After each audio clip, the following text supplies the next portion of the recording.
Olá, seja muito bem-vindo, seja muito bem-vinda você que acompanha mais um episódio do Pretoteca, no Spotify, também no YouTube e outros agregadores de podcast. Seja muito bem-vindo a esse espaço onde a gente discute sobre temas muito importantes relacionados à população preta no Brasil e no mundo também, né?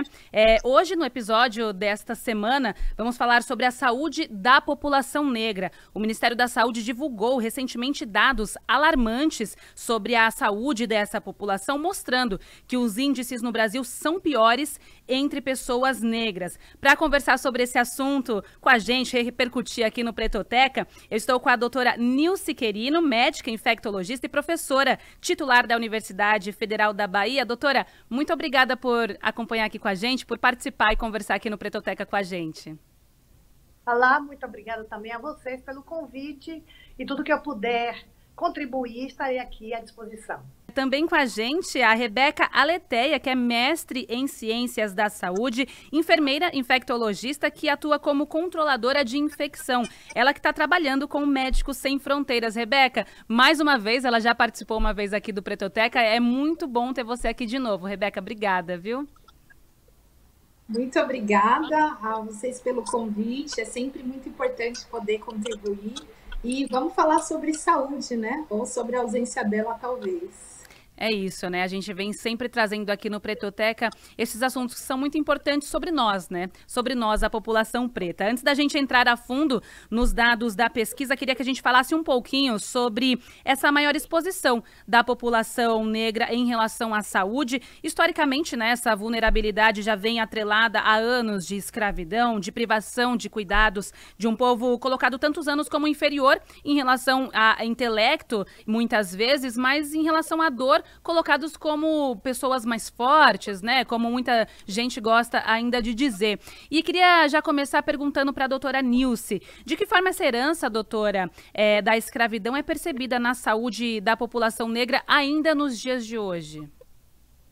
Bom, isso primeiro é muito claro pelos próprios índices, né? Que são divulgados periodicamente, como esse último, mostrando realmente que, comparativamente com a população branca, os índices são muito piores, né?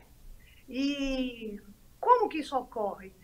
Como nós já sabemos, historicamente foram 400 anos de exploração, né? 400 anos de nenhum cuidado, e depois, com a abolição da escravatura, largados sem qualquer política de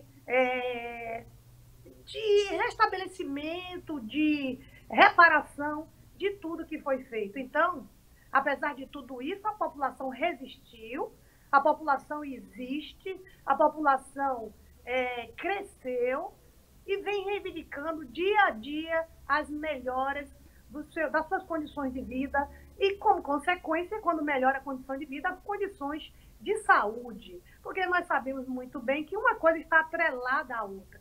E nós temos aqui no Brasil um sistema muito bem descrito pelo próprio professor Silvio, que é o racismo estrutural, que impede, que dificulta e muito a ascensão do negro na sociedade. Maravilha. Rebeca, queria colocar você também nessa roda da conversa. Como você enxerga isso, né, Rebeca, essa questão dessa herança mesmo da escravidão na saúde da população preta no Brasil e também como um todo, né, também você vendo de fora, você que está atuando, né, no Médicos Sem Fronteiras, você atua em outros países, como você enxerga também agora numa visão mais de fora? Sim, acho que é muito isso, né, o que a doutora Cirina colocou.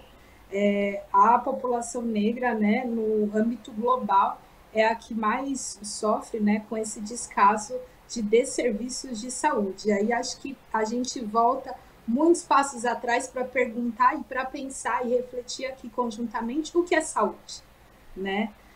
Será que saúde é só a ausência de uma doença? Ou a saúde é a gente poder pensar em bem viver, pensar em bem-estar, pensar em acesso quando a gente diz, né, desde alimentação, acesso a saneamento básico, acesso a dinheiro, né, a recursos financeiros, acesso também à educação. Tudo isso faz com que a gente possa ter melhores condições de saúde, porque é muito fácil, e recentemente eu fiz até esse comparativo quando a gente fala sobre segurança alimentar, só que a gente não consegue ter acesso ao mínimo. Então, é muito bonito a gente falar, olha, a gente tem que tomar leite de coco, ou a gente tem que ter uma, como fala? Fazer melhor uso de nossos alimentos, comer com qualidade, só quando a gente não tem acesso. Então, isso fazer 3 refeições por dia, né? No mínimo, o prato colorido, e a gente passa, né, por processos, e desse processo, desde o período, né, da escravidão, por todo o período pós-pandêmico, de período de governos, desgoverno, se a gente for pensar também, né, porque não é só o Brasil que passa por esse processo de governos que não dialoga com a população, e por isso que muitas vezes o movimento negro ele vem fazendo toda essa discussão.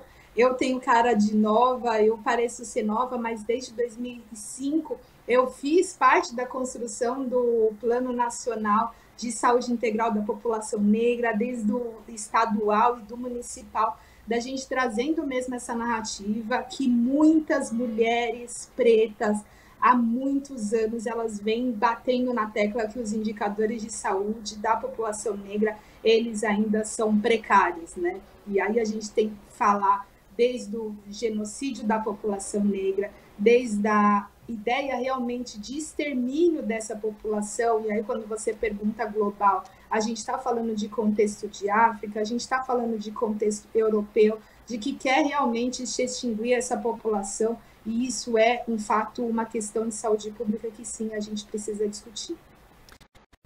Um pouquinho nos dados do boletim epidemiológico, eu estou aqui com 2 especialistas em infectologia, né? Então, queria que a gente entrasse um pouquinho nos dados dessa pesquisa, que diz que em 2021, mais de 60% das mortes por AIDS foram de pessoas pretas e pardas. E, além disso, 67% das gestantes diagnosticadas com HIV eram negras e 70% das crianças com sífilis congênita eram filhas de mães negras. Começando com a doutora Nilce, a que se deve, doutora, essa maior incidência de mortes por AIDS em pessoas pretas? Larissa, infelizmente, isso não é dado único para o HIV, nem para a sífilis. Das doenças em geral, não é? A população negra, que inclui o quê? Os pretos e pardos, está sendo muito mais acometida, né, esta população, do que as outras, do que a população branca, ou mesmo, digamos assim, a amarela. No caso do HIV, nós sabemos que, apesar do Sistema Único de Saúde oferecer drogas, apesar de todo o avanço, ainda o acesso, ainda o preconceito, ainda, resumindo, a falta também de educação, prejudica essas pessoas a procurarem os serviços, a fazerem testagens com facilidade, o que é muito triste. E isso se reverbera não só no HIV, nas gestantes, mas a sífilis também. Então, tem uma série de coisas que impactam nessa melhora, ou seja, falta de educação, falta de acesso, apesar do SUS ainda há uma dificuldade. Se vocês observarem, os homens também têm mais preconceito de procurar os serviços de saúde, aí no caso do HIV, dos homens, né, das outras doenças, eles relegam muito a posto de saúde a ser coisa de mulher e de criança. Mas quando nós falamos da sífilis na gestante, na verdade é o quê? É aquele homem que não procura fazer os seus exames e que transmite para essa mulher gestante, às vezes antes, às vezes durante o parto, durante a gravidez, desculpe. Então, o que acontece? Hoje, nós preconizamos, no caso das gestantes, que o parceiro também faça o seu pré-natal. É uma questão de educação, é uma educação que aí entra também a questão do machismo. Há uma dificuldade, muitas vezes, de que esses homens frequentem esses postos de saúde e procurem a saúde preventivamente, não só no momento em que eles estão doentes. Agora para a Rebeca, que trouxe no início da fala dela, sobre essa questão até da alimentação, né? E aí você disse uma coisa importante, né? De muitas vezes as pessoas, você quer que a pessoa faça uma coisa, mas ela não tem aquele acesso, né? Então, como você vai cobrar ali de uma pessoa, de uma família que tenham pratos coloridos, que tenha uma alimentação muito bem feita, se ela mal tem o dinheiro para comprar a comida necessária ali? Então, eu estou fazendo esse gancho para colocar nessa situação da procura pelo serviço de saúde, né?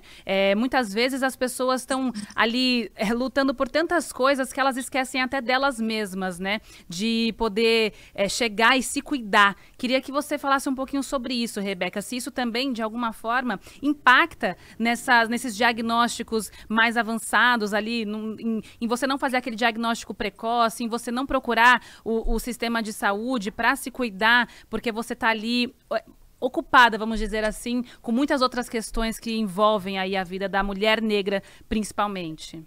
Olhando para o indicador, eu fiz parte do programa de HIV/AIDS no Brasil e implementei, né, a parte da política aí de HIV/AIDS em algumas cidades, em alguns municípios. E a gente olhar para alguns dados, né, e aí pegando esse boletim de outubro de 2023, né, recente, saído do forno, a gente consegue traçar um perfil dessa população preta que está morrendo de HIV/AIDS. Então, nesse mesmo boletim, né, que está em suas mãos, a gente pode ver que menores de 14 anos foram notificadas com HIV/AIDS. Então, assim, é um número muito alto e maiores de 70% é a população negra. E aí, quando a gente diz a população negra, para a questão da saúde, a gente junta a população preta e a população parda. E a gente olhando para esse 70%, 14 crianças, né, adolescentes aí nesse período, menor de 14 anos com AIDS, 60% a população negra, 65% parda e 6% preta, é um número realmente assustador. E aí a gente tem que olhar esses dados, que hoje a gente tem 60% da população preta morrendo por AIDS, que é uma doença que a gente pode prevenir. Aí é isso que a gente tem em mente. Se é uma doença prevenível, por que a nossa população está morrendo? E a gente olhar para esse dado 10 anos atrás, que foi de 2011, né, de 2011 a 2021, a gente era 52%, hoje a gente é 60%, assim, um salto de 12% da taxa de mortalidade de uma população para uma doença que pode ser prevenível. E aí a gente vê, compara com uma população branca, 47% era em 2011 e hoje em 2021 é 38,9%, ou seja, 10% menos de uma população. Ou seja, o que mostra isso? Mostra que tem uma política, porém ela não é equitativa, ela não está pensando e não está olhando para uma população racializada, que é uma população preta. O movimento de HIV/AIDS, ele foi um grande precursor do quesito raça-cor na saúde. Então, assim, qual é o movimento que o departamento de HIV/AIDS está fazendo para a gente conseguir alcançar essa população que está morrendo? E aí, quando a gente vê o indicador, mais uma vez, né, hoje a maior população que se infecta de HIV/AIDS são homens, porém quem morre são mais as mulheres. Olha só, cadê a política que a gente tem para as mulheres, né? A gente pensar nessa transmissão, por que elas estão morrendo mais que os homens pretos e por que essa população está morrendo mais do que homens brancos, do que mulheres brancas e do que homens pretos. Então, a gente tem aí um dado. E trabalhando na área de saúde, trabalhando na questão de promoção de saúde, será que as nossas políticas elas estão dialogando com a comunidade? Mais uma vez, né? Se a gente olhar para trás e a gente só aprende olhando realmente para o nosso passado e por experiências exitosas, a gente vai ver exemplos de programas e de sucessos que foram feitos até com comunidades de terreiro, onde está a população, onde está a comunidade. Não é que eles não saibam que existem que exista doença, mas como está se dando o acesso deles ao serviço de saúde. Será que a gente é equitativo? Será que a barreira do racismo estrutural nos serviços de saúde, como que está sendo visto? Como que eles estão tendo acesso aos serviços de saúde? Como que tem sido esse diálogo profissional de saúde com a população em geral? É muito, talvez, muito distante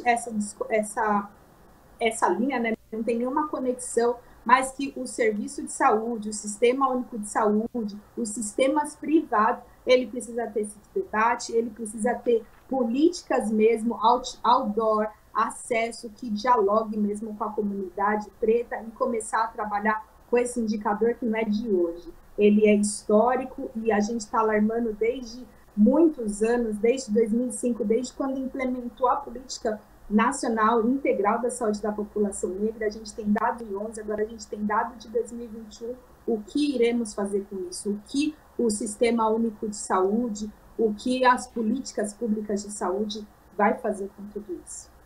Perfeito. E você fala sobre toda essa questão de... O que mostra é um atraso, né? Um atraso nas discussões. Por que elas são tão colocadas para frente? Essa é a minha pergunta agora. Eu peguei uma linha do tempo, né? Divulgada até pelo boletim temático da Biblioteca do Ministério da Saúde. Isso é de novembro do ano passado. Então, mostra ali que em 2004 foi a realização do primeiro Seminário Nacional de Saúde da População Negra. Então, a gente contabiliza aí, né? Em questão documental mesmo, 1888, ali, fim da escravidão, a gente sabe que é uma questão, né, documental mesmo, porque depois disso ainda se sucederam muitas questões de marginalização da população negra, enfim. Mas a gente tem aí, depois disso, em 2004, em questão de saúde pública, o primeiro Seminário Nacional de Saúde da População Negra. Queria jogar para vocês duas, pode ser quem quiser começar. Porque esse atraso, porque essa demora em se discutir a saúde da população negra? Isso vocês vendo em relação já do lado do médico mesmo. Bom, eu acho que um dos primeiros problemas é que a população médica é branca.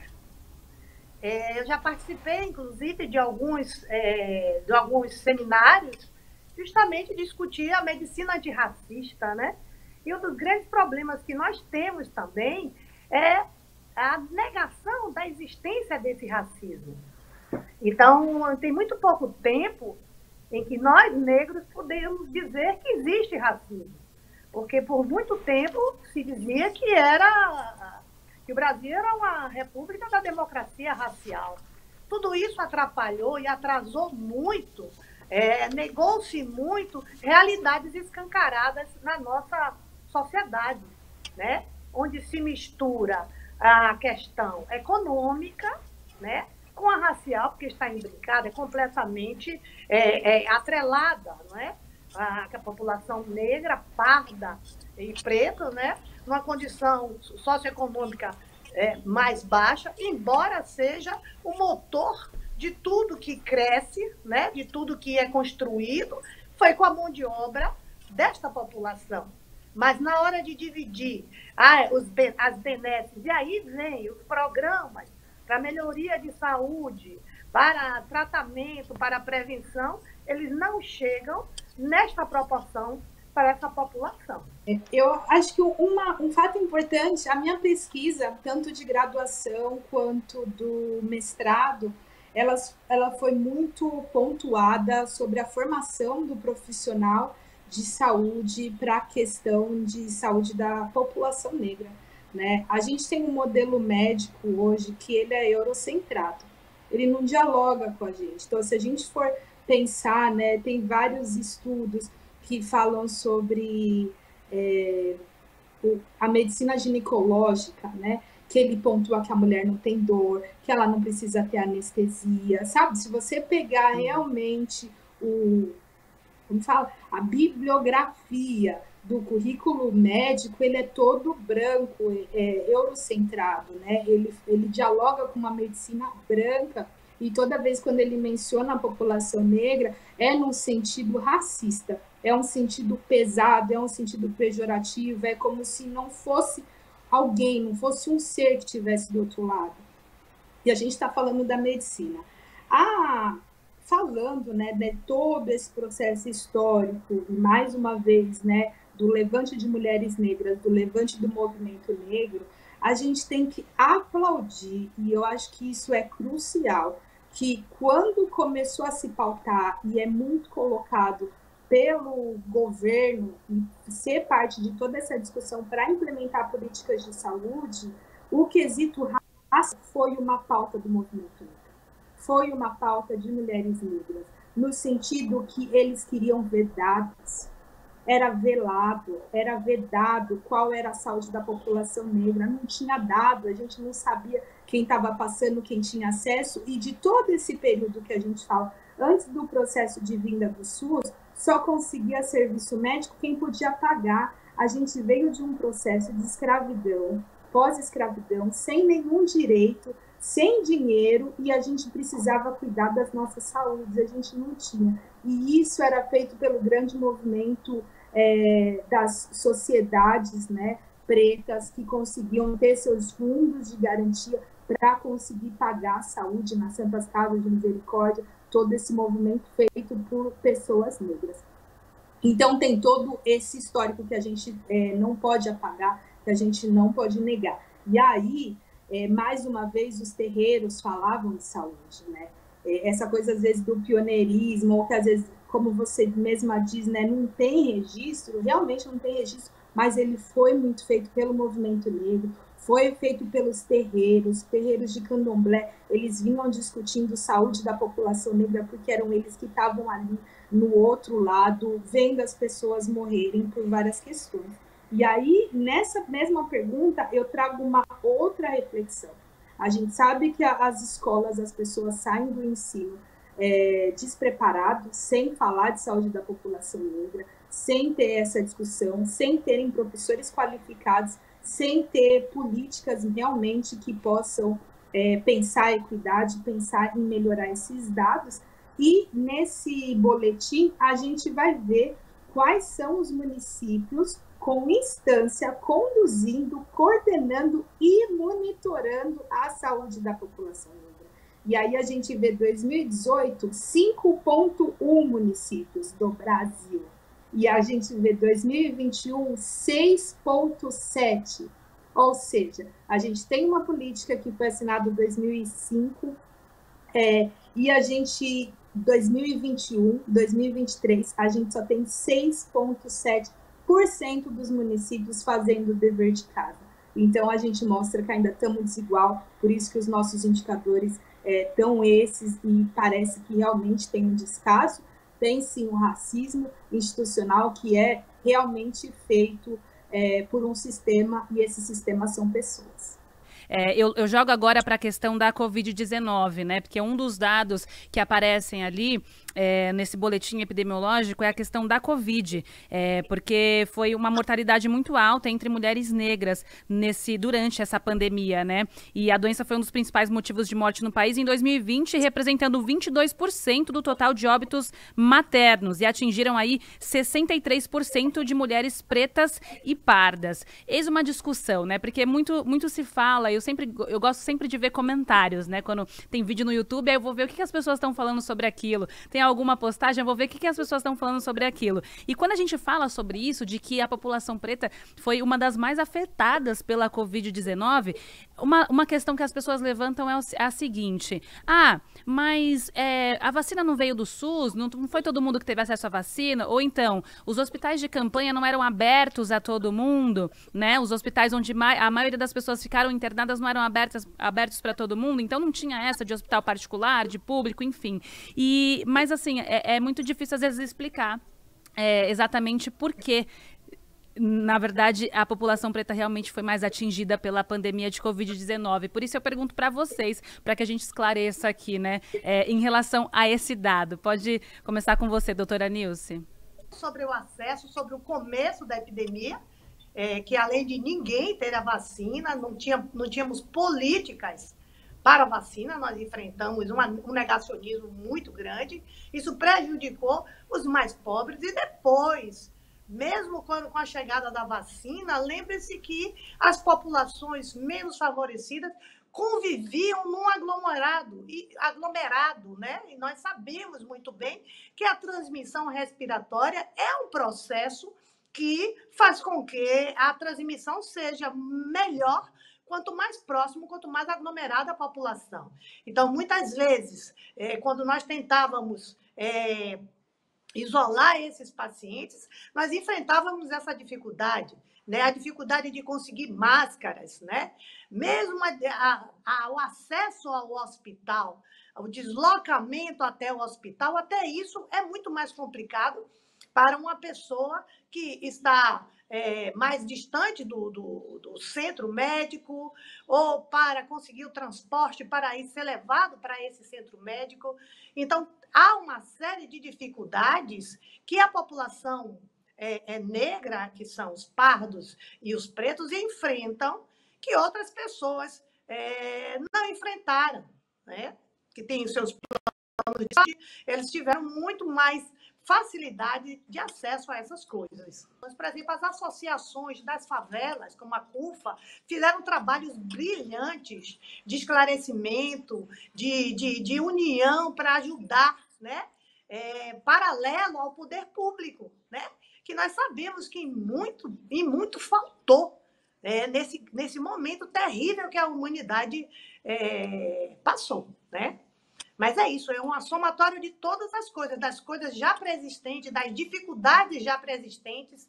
Nós sabemos também que a população negra não sofre só disso, ela sofre também de outras patologias, como a hipertensão, como o diabetes. E nós sabemos, nós vimos na epidemia, como essas doenças preexistentes impactaram de maneira negativa nesses pacientes. Muitos que só vieram saber que eram hipertensos quando eles foram internados com a Covid. Por quê? Por toda essa dificuldade de acesso.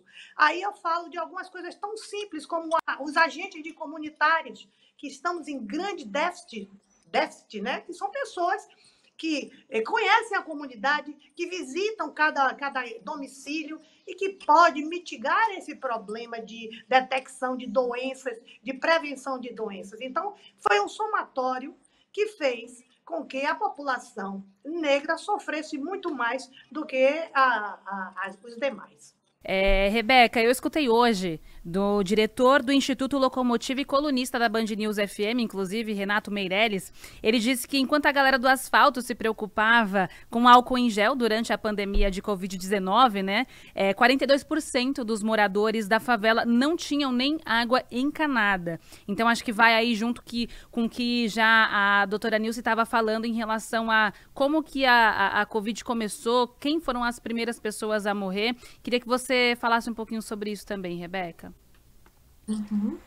Esse dado é muito interessante, aí eu acho que eu consigo fazer tanto uma analogia Brasil, América do Sul e Europa, né, e África, porque quando toda essa coisa do Covid aconteceu, eu tive a possibilidade de percorrer por todos esses continentes e ver realmente ações de políticas, né, da Organização Mundial de Saúde que não dialogava com a realidade do mundo. Então, quarentena, né? Logo que chegou essa palavra quarentena, é simples a gente dizer quarentena para quem tem casa, né? E isso a gente está falando dos grandes centros.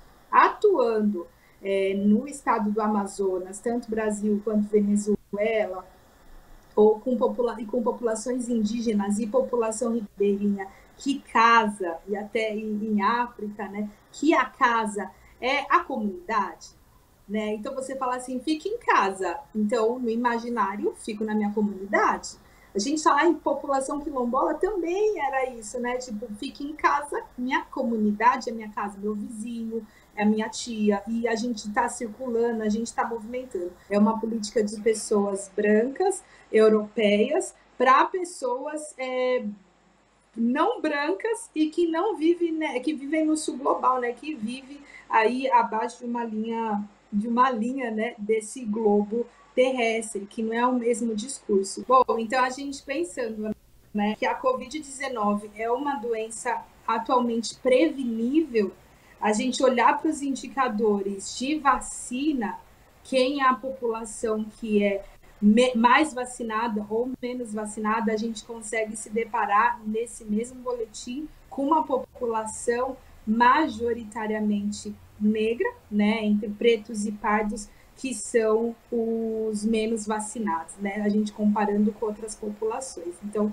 mais uma vez, reforça que há doenças transmissíveis e preveníveis. A população negra, ela está realmente sem acesso, sem essa segurança, sem essa saúde que é um Estado de Direito, né? Que é uma política de direito. Então, realmente a gente precisa começar a revisitar políticas de prevenção, políticas de saúde mesmo voltado para a população negra. Maravilha. Doutora Nilce e Rebeca, a gente já está se encaminhando para o final. Queria que a gente falasse sobre uma questão de como a gente muda isso, né? Quais que são os primeiros passos para intervir nisso, né? Porque a gente muito discute, a gente levanta questionamentos, levanta pontos, mas aquela questão, né? E aí, onde que é a luz ali no fim do túnel? Eu acho assim, eu acho que nada veio de graça, né? Todos os movimentos abolicionistas, a conquista do SUS, todas essas coisas vêm de reivindicações e vêm de luta. Então, nós temos que continuar lutando, reivindicando e não esperando que as políticas públicas sejam modificadas a bel prazer dos governantes. Como a colega Rebeca colocou muito bem, os movimentos de terreiro, nós precisamos ativar, incentivar que a comunidade vá cobrar os seus direitos, né? Nós precisamos criar sistemas de acesso a essa população. E reivindicar, ela também pode nos ajudar a dizer quais os melhores caminhos para mitigar, para resolver problemas. E aí nós temos a sabedoria dos terreiros também, que pode perfeitamente servir como elo de comunicação, de penetração nessa comunidade, de confiança dessa comunidade, quando vierem as falas inovadoras, que eles acreditem que sejam realmente eficazes para a comunidade. Então, concluindo, eu acho que precisamos criar mais institutos, precisamos inserir, eu sempre digo isso, inserir não só a parte da base, mas lá em cima nós precisamos de juízes negros, nós precisamos de mais médicos negros, dentistas negros, nutricionistas negros, nós precisamos ocupar todos esses lugares, porque o IBGE mesmo diz, nós somos a maioria, não é isso? O Brasil, a maioria é de pretos e pardos. Por que que nos cargos de elite, por que nos locais decisórios nós não ocupamos esses locais? Nós estamos ocupando a maioria quando se fala dos problemas, como esses dados tristes que nós estamos vendo. Então, é luta contínua de ocupação de espaços, de ocupação de carreiras, para que possamos influenciar e modificar e direcionar, né, os recursos adequadamente para essa população, para uma coisa justa. Porque parece que o meu discurso é que eu estou querendo alguma vantagem. Não! O que nós estamos colocando é igualdade, direito de ser igual. Exatamente. Rebeca, você quer complementar? Sim, acredito fantástico a fala da doutora Nilce, né? E a sua pergunta também ela é muito pertinente, né? E aí, como melhorar tudo isso, né? E realmente, quando a gente dá voz à população que está sofrendo, né? A população que está aí morrendo, elas podem trazer grandes respostas. Eu sou implementadora, né? Não só a nível Brasil, hoje mundial, de fazer as ações acontecerem na prática, e ela só acontece quando a gente escuta a comunidade, e aí é isso mesmo, né? As favelas, os quilombos, os terreiros, e também pensar na governança. A gente precisa ter um governo efetivo, né? Então a gente consegue ver essa narrativa histórica de anos, de 4 anos, porque também é um processo histórico de governos ou falta de governo. Quando tem uma população realmente que acredita na sua governança, que o governo diz, elas vão seguir. Então, a gente é fragilizado, a gente mais uma vez sai perdendo em todo esse contexto, né, quando vem uma pandemia que a gente não tem programa de médicos em regiões periféricas, em regiões isoladas, em regiões mais afastadas, em regiões quilombolas, né? Pensar, né, na saúde também, desde a época do ensino, como que os nossos profissionais de saúde eles estão sendo treinados, né? Como eles estão saindo dessa universidade. E eu não estamos só falando de médico, mas de todas as profissões muito bem colocadas pela doutora Nilce. Como que a gente tem pensado, e isso tem um exemplo fantástico, né, do Complexo da Maré, no combate à Covid-19, que é envolvendo os influenciadores das comunidades, porque eles são porta-voz, eles conseguem dialogar e a gente pensar políticas, né? Dialogar mais uma vez com a população, usar os dados a favor, né? Trazer também a importância da equitatividade. A gente precisa, sim, tratar os diferentes de forma equitativa, né? Porque igualdade, se a gente for sempre lembrar, a gente tá ali, coloca o caixote para cada um, mas só que um é mais alto, o outro é menor, o outro é mediano. Não, a gente tem que, se a gente quer colocar todo mundo igual, a gente tem que pensar que talvez um caixote tem que ser maior que o outro para a gente fazer com que todos fiquem no mesmo nível, né? Então a gente pensar a equidade muito além da igualdade e pensar como a gente pode também ser agente de transformação, ocupando os conselhos municipais de saúde, as unidades de saúde, porque a gente tem direito à voz, a gente também tem direito a levar a proposta para o SUS, que é um sistema que ele realmente deve nos acolher, né? Ele deve realmente fazer aí políticas. Então, por isso que a gente também faz esses espaços dos conselhos municipais como tarefa de casa. É isso, muito obrigada, Rebeca Aletheia, enfermeira infectologista, que atua como controladora de infecção, também mestre em ciências da saúde. Te agradeço muito, viu, Rebeca, por conversar aqui com a gente, viu? Foi um prazer e uma contribuição riquíssima aqui para o Pretoteca, viu? Te agradeço muito, querida.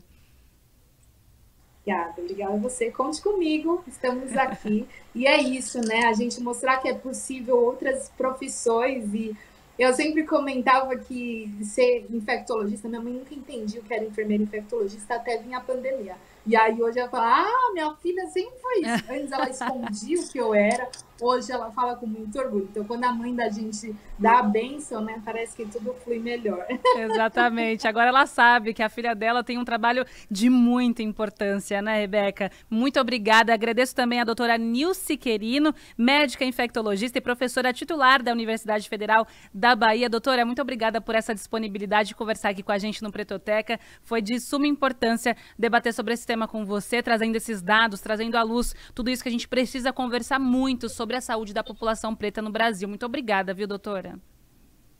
Eu que agradeço a oportunidade. Acho muito importante canais como esse que tragam, né, luz para esses problemas. A penetração de vocês no meio é muito importante. E programas como esse devem existir para que possamos difundir e aumentar o conhecimento. Porque nós sabemos, eu como professora, que a educação é a base de tudo, né?